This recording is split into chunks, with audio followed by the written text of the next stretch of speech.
Your husband isn't on the list. 5 words. That's all it took to end a 20-year charade. My mother said it like she was confirming a dinner reservation. Calm, final, like Jason didn't exist.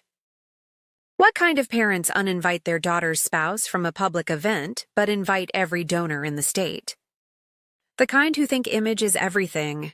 The kind who don't expect you to fight back. I had emails. I had screenshots. And I had a publicist who knew exactly what to do with them. So I RSVP'd for 2, just not the +1 they expected. By the time dessert was served, my parents' carefully curated image was all over the news. And I didn't say a word. Where are you watching from? And what time is it for you? Drop a comment. Hit like if you've ever been erased by your own family, because this is what happens when you finally stop disappearing. My parents built a real estate empire before I was born.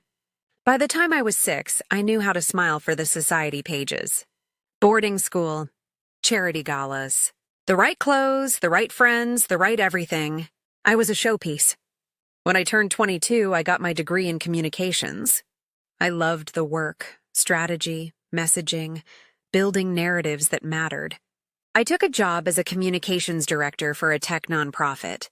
My parents called it a phase. Before a proper marriage, my mother said. Then I met Jason. He was a public school teacher. We met at a literacy fundraiser. He made me laugh. He believed in the work I did. We got married 2 years later. Small wedding. My parents attended under protest. And from that moment on, Jason became invisible to them. Third family dinner he wasn't told about. I started keeping records. I work in communications. I know how narratives are built. And I know how they're destroyed. So I save everything. Every email, every text, every glowing quote they gave the press about family values. I had a folder on my desktop. Family correspondence.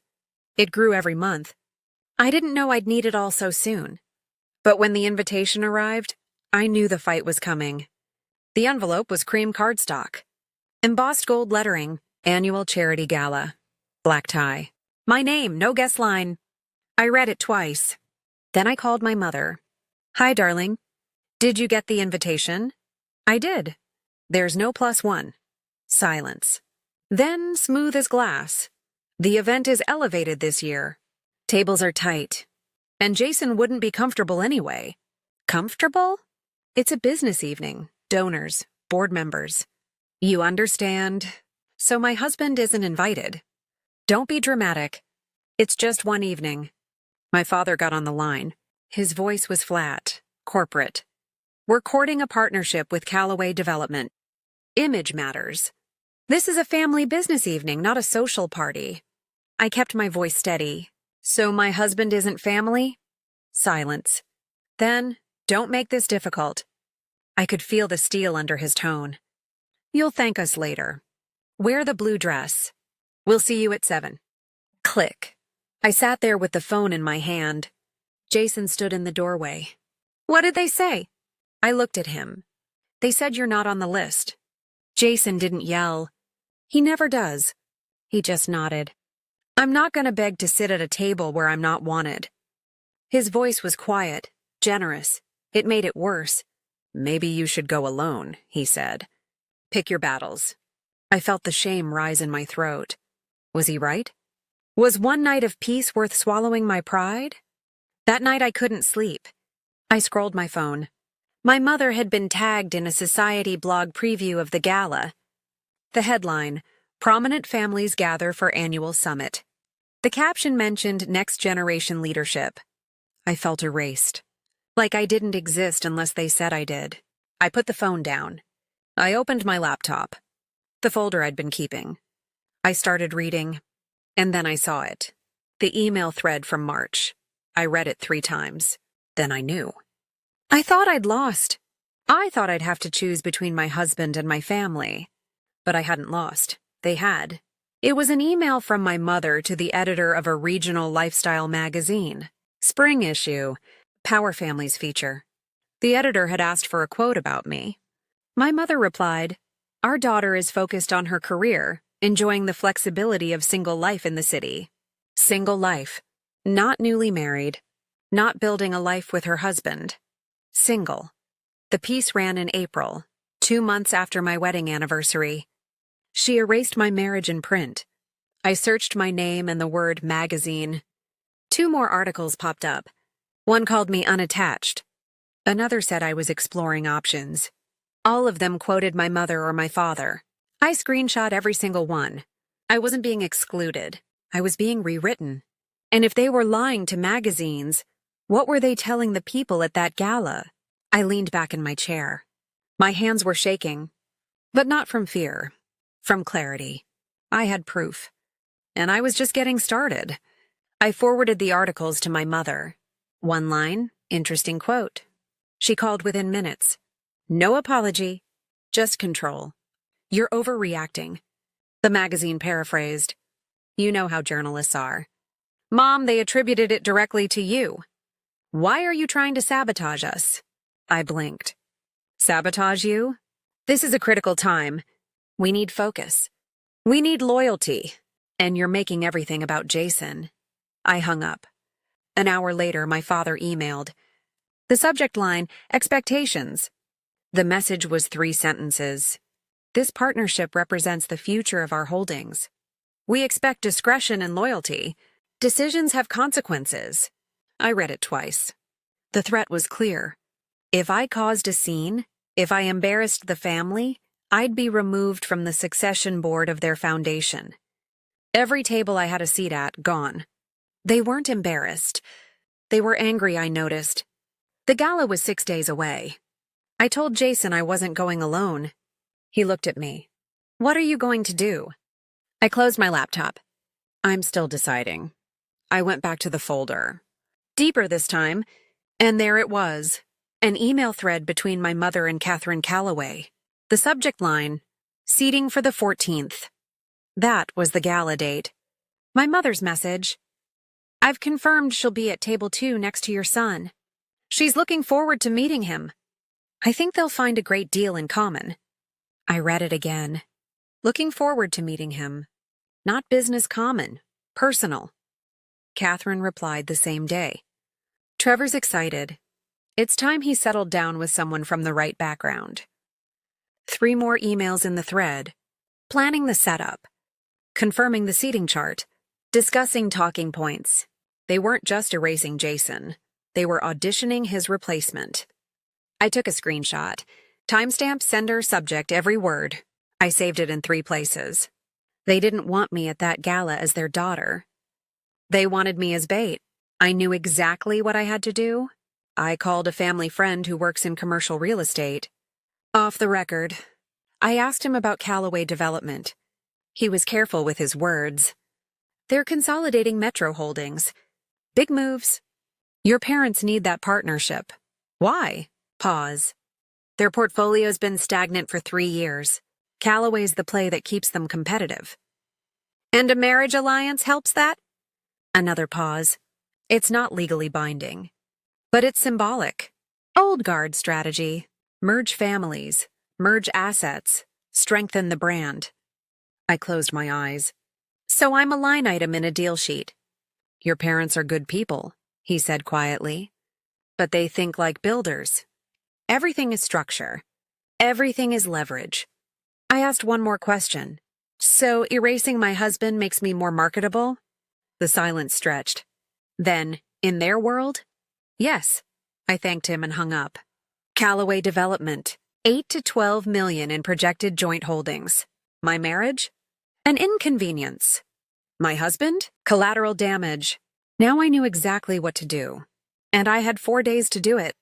I called Renee. She's my publicist. Handles crisis comms for nonprofits. Sharp. Discreet. I walked her through everything. The exclusion. The articles. The emails. The setup. She listened without interrupting. Then she said 5 words. Let me be your +1. I blinked. What? I'll attend as your guest. I'll observe. And when they make a scene, because they will, I'll make sure the right people know the context. She paused. You're not going to fight them. You're going to let them fight themselves. I felt something settle in my chest.